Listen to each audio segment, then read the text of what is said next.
I start to do a paper on focus more on informal transportation. But the thing is, there are so many great literature around and so many things to do. So we agreed with Dinesh just to focus on the motorized two-wheeler riders in the formal and informal transportation, embed always in the thinking about informal transportation and how to deal with this. So we know all of these transport safety issues and the provisional transport are becoming increasingly important social equity issues. Growth of cities largely due to migration has to lead in urbanization with high densities of cities. The large number of private and public informal transport vehicles on the road has led to increasing number of traffic collisions and vehicles compete limit and unsafe spaces. They are competing those spaces. And public transport systems and road infrastructure have to be unable to meet the demands of the development in cities. So the objective focus is to discuss safety issues and motorized two-wheelers vehicles in the formal and informal transport sector. So the structure, as you see in the paper, so it comes through the informal to the point to two-wheelers and also at the end of the issues on informal sector. So key points here we have, and one of them is transport system road infrastructure are not meeting the demand of rapid growth cities, as we learned this morning with Mark. And we have just to go further in that. Motorized two-wheeler vehicles are popular in the informal transport sector due to their cheap and cost and ability to navigate quickly through the congested roads. Drivers are more likely to be involved in collisions, injuries, and fatalities due to their small size, poor visibility, and lack of protection. And their vehicles are often old and maintaining and lack of person protective equipment, mainly in the middle and low income countries. And young male drivers in general are more likely to speed, take a risk, and not use protective equipment such as helmet, even though it's on the law and in the and control part of the cities. And users of informal transport live predominantly in the poorer peripheries of the city, which compare to more affluent parts have limited non-existent inefficient and affordable public transport. The main problem here in these main bigger cities with all these problems are the public transportation. Informal transport drivers are typical poor uneducated young men who, due to the lack of employment options, move into the informal sector, and motor wheels such as motorcycle, motors, scooter are relatively cheap, fast, as I mentioned before, to become popular in private vehicle, both in formal and informal transport sectors. So I'm going just to focus on the last 2 points. 90% of the transit collisions occur in the low income and middle income countries, which possesses only 50% of motorized vehicles worldwide. Worldwide, more than 50% fatalities are pedestrians, drivers of motorcycle two-wheeler vehicles. That is the main point here. So who are the users, and that people mainly for the informal sector, poor citizens who habit in the peripheries, as I mentioned, and inefficient to there is no offer in a good way to those parts of the city by the government. So there are some models, even in the developed world, that have been using this as for the quick to go through the congestive traffic, even in cities as California and New York. And and actually this model has been introduced in many parts of the world.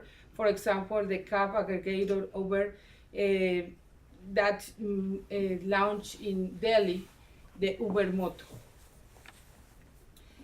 I showing this graph not only in the paper I was using with Dinesh, just to show how these OECD countries has some different with some 6 cities in India.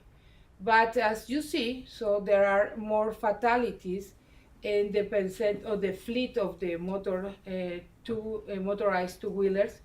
But also, I would like to focus here one point that we developed this morning, that was the unavailability of the good data.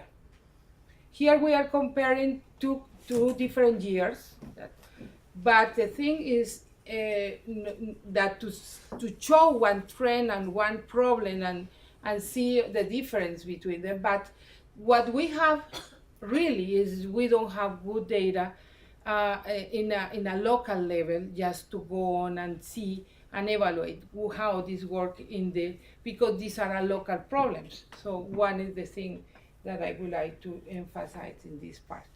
So the safety, we have talked about all of this ability to gain high speed, poor visibility, risk-taking behavior, road condition, But we are through the paper focus on the motorized two-wheel standards that have been reviewed there, how the road design has introduced, for instance, the motor two-wheel standard. One of the has evidence is the daily lights in the road design. There are many, not much many studies about the only motorized two-wheelers designed roads that have been showing decreasing in fatalities and also in injuries. We know about driver and training licensing, that is very controversial, and actually the helmet and protective clothing have been showing impact in that. So I'm going to go through this, but I would like to show you, according with the data used, this is my best graphic, and I love it because with this intervention in Cali, in the city where I live in Colombia, South America, when we have this problem of death in around 1993, we introduced, because of the thesis of one of my students, the use of helmet in the city. First of all, was just with a, let's say, educated comparandum or enforce the law, and after was enforced by the city. There were so many controversial around that, but with that we start to decrease the cases of death in motorcyclists in the city. In this year there was no enforce of that law because there was a change of mayor, and look at how increased. But after we use the helmet for not only the driver but also the person who was behind, the passenger, and also the reflective vest to be more visible. So here you see this decrease of death. That is even Dinesh, when he was visiting me once, he said, that's not possible.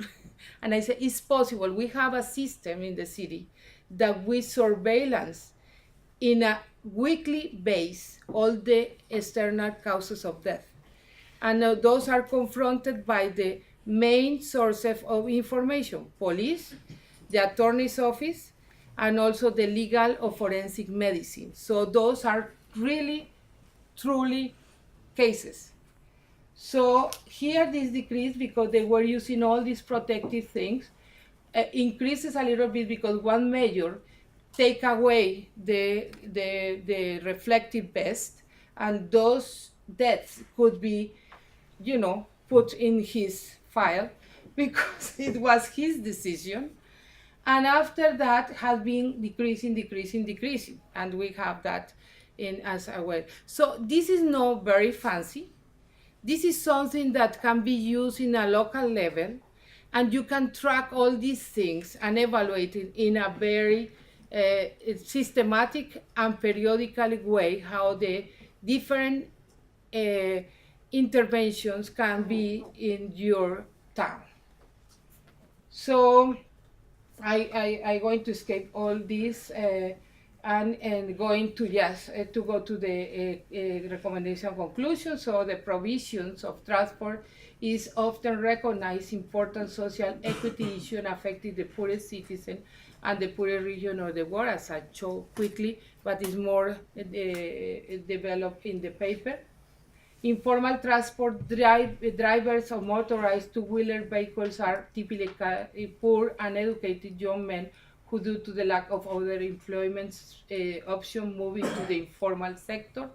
Providers and users of informal transport live predominantly, as I told you, in the poorer peripheries of the city. And most safety issues discussed in this paper are predictable and preventable.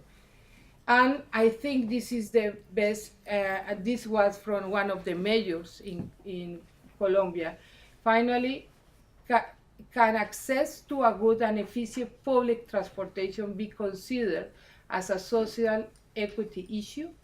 A former mayor from a low middle income country city with successful transport policies states that when you invest more on public transportation, citizens will choose the formal over the informal system, so the latter does not need to be regulated or generate formal opportunities